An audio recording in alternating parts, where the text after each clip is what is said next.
Case ticket न गांव जाएगा न धरना खाली करेगा। 26 तारीख से षड्यंत्र था जी, उनके जांच होनी चाहिए पुलिस प्रशासन के खिलाफ जी। नहीं होगा, किसान देश के किसानों के साथ में धोखा है, ये नहीं होगा।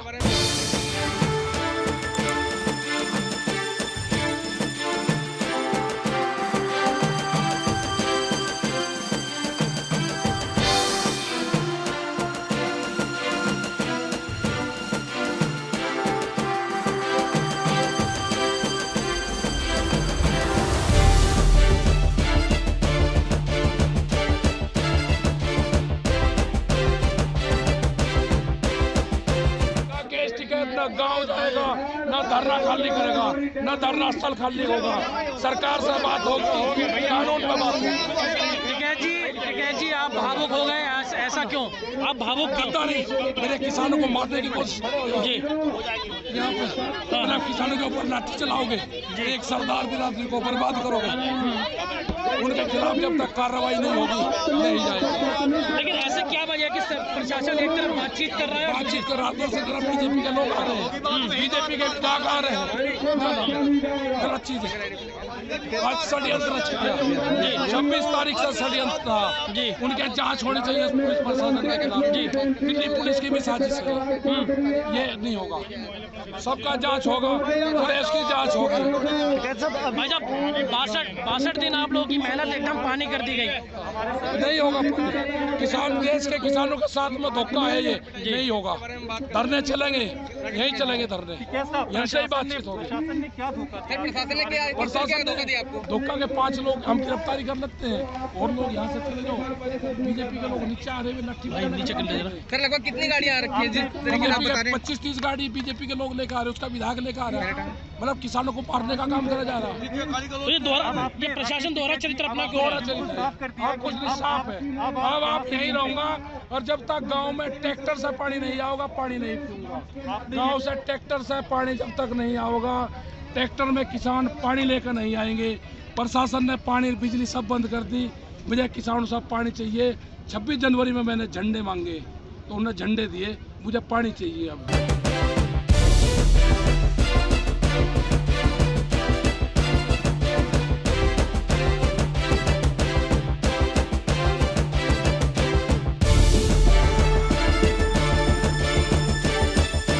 अब पता नहीं कौन है, हमारा नहीं है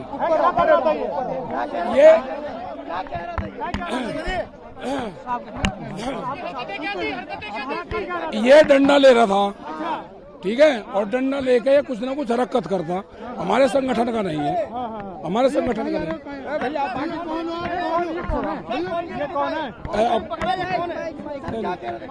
अभी पता करेंगे। ये डंडा ले रहा था यहाँ पे, जो आपके साथ हठार था, जो मीडिया के साथ में बदतमीजी कर रहा था।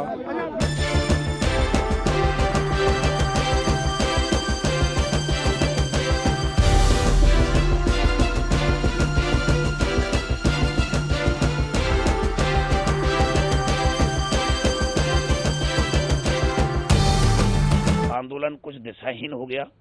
कुछ अराजक तत्वों ने लाल किले पर जाकर के किसी धर्म विशेष समुदाय का झंडा फहराया, तिरंगा का अपमान किया। उससे हमारा भी दिल व्यथित हुआ। क्योंकि मैं किसान मोर्चा का हिस्सा नहीं था, ना किसान मोर्चा की किसी वार्ता में रहा, ना मीटिंग में रहा, ना प्रेस कॉन्फ्रेंस में रहा। किसानों के लिए संगठन बनाया, इसलिए गांधीवादी तरीके से हम आंदोलन कर रहे थे, किसानों के अधिकार के लिए कर रहे थे।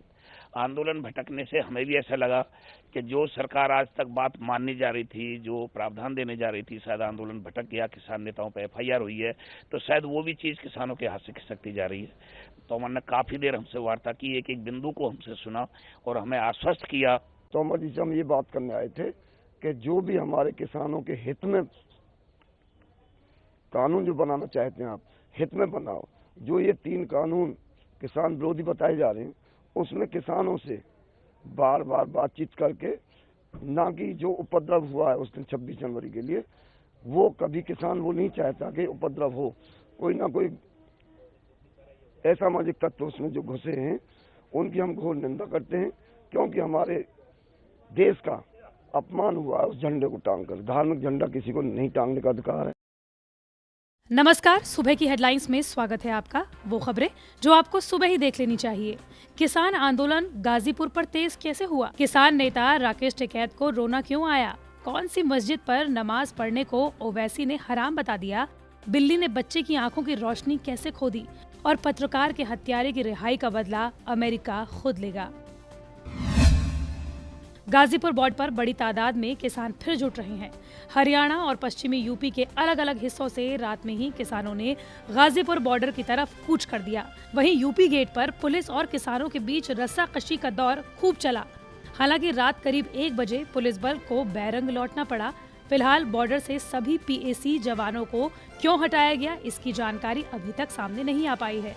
दरअसल 26 जनवरी को राजधानी दिल्ली में हुई हिंसा के बाद से गाजीपुर बॉर्डर पर मौजूद किसानों में तनाव की स्थिति बनी हुई थी। प्रशासन ने किसानों को जगह खाली करने के निर्देश दे दिए थे। यहाँ तक कि प्रदर्शन करने वाली जगह पर बिजली भी काट दी गई थी। लेकिन गुरुवार शाम किसान नेता राकेश टिकैत ने आत्महत्या की धमकी दे डाली और पूरा माहौल बदल गया। वरना इससे पहले बॉर्डर होने के कारण दिल्ली पुलिस और गाजियाबाद पुलिस प्रशासन ने स्थिति को संभालने के लिए भारी सुरक्षा कर्मियों को तैनात कर दिया था। उधर राकेश टिकैत के बड़े भाई नरेश टिकैत ने ट्वीट करते हुए कहा कि चौधरी महेंद्र सिंह टिकैत के बेटे और मेरे छोटे भाई राकेश टिकैत के ये आंसू व्यर्थ नहीं जाएंगे। सुबह महापंचायत होगी और अब हम इस आंदोलन को निर्णायक स्थिति तक पहुंचाकर ही दम लेंगे।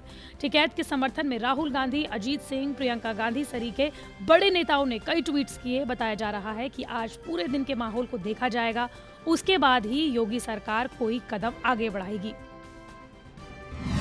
गाजीपुर बॉर्डर पर किसानों के साथ आंदोलन कर रहे राकेश टिकैत गुरुवार दिन में सरकार और प्रशासन को लगातार चुनौती देते दिखाई दिए। लेकिन शाम होते होते ये किसान नेता खुद को रोक नहीं सका और उनकी आंखों में आंसू निकल आए। मोर्चे पर डटे रहने वाले किसान नेता राकेश टिकैत को शाम को क्यों रोना पड़ा, आइए आपको बताते हैं।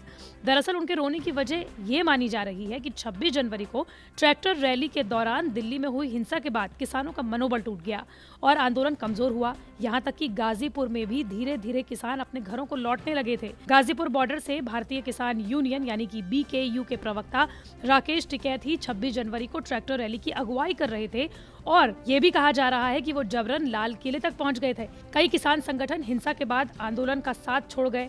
लाल किले पर जो कुछ भी हुआ उसके लिए राकेश टिकैत को कटघरे में खड़ा कर दिया गया। यहाँ तक कि दिल्ली पुलिस ने राकेश टिकैत को नोटिस भी थमा दिया। नोटिस पर राकेश टिकैत ने हालांकि ये कहा कि वो इसका जवाब जल्द ही देंगे।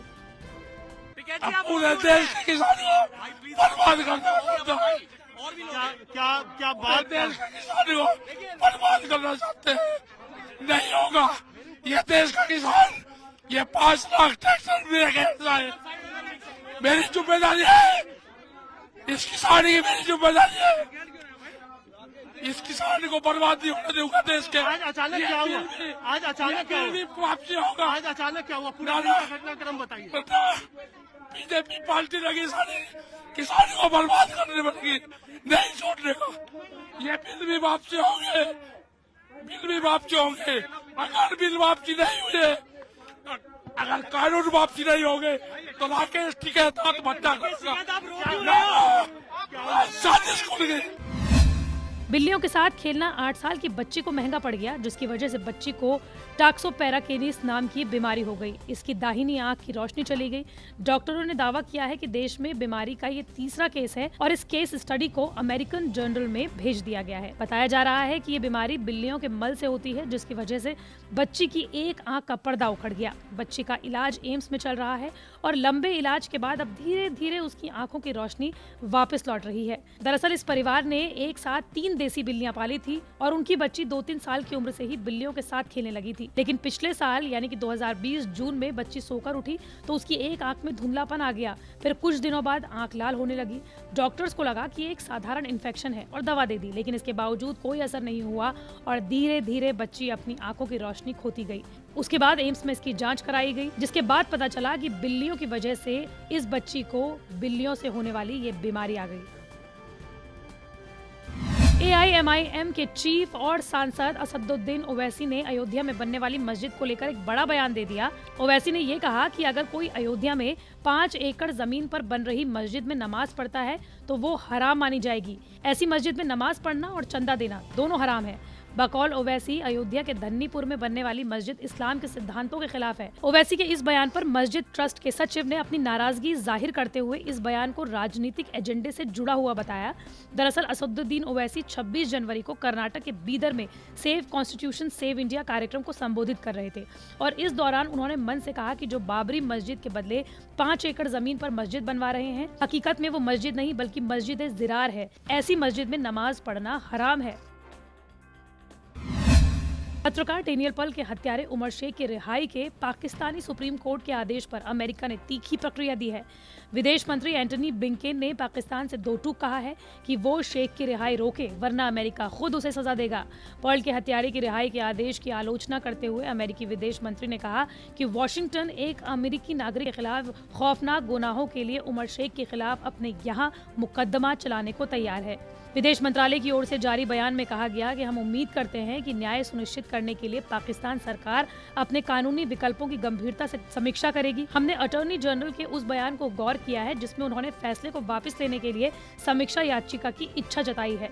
साथ ही हम अमेरिकी नागरिक के प्रति किए गए खौफनाक अपराधों के लिए शेख को अमेरिका में सजा देने के लिए तैयार हैं। आपको बता दें कि उमर शेख ब्रिटिश मूल का अल-कायदा आतंकवादी है। साल 2002 में कराची में द वॉल स्ट्रीट जर्नल के दक्षिण एशिया ब्यूरो प्रमुख डेनियल पॉल का उस समय अपहरण कर लिया गया था जब वो पाकिस्तान की खुफिया एजेंसी ISI और अल-कायदा के बीच संबंधों पर एक खबर के लिए जानकारी जुटा रहे थे। इसके बाद उनका सर कलम करके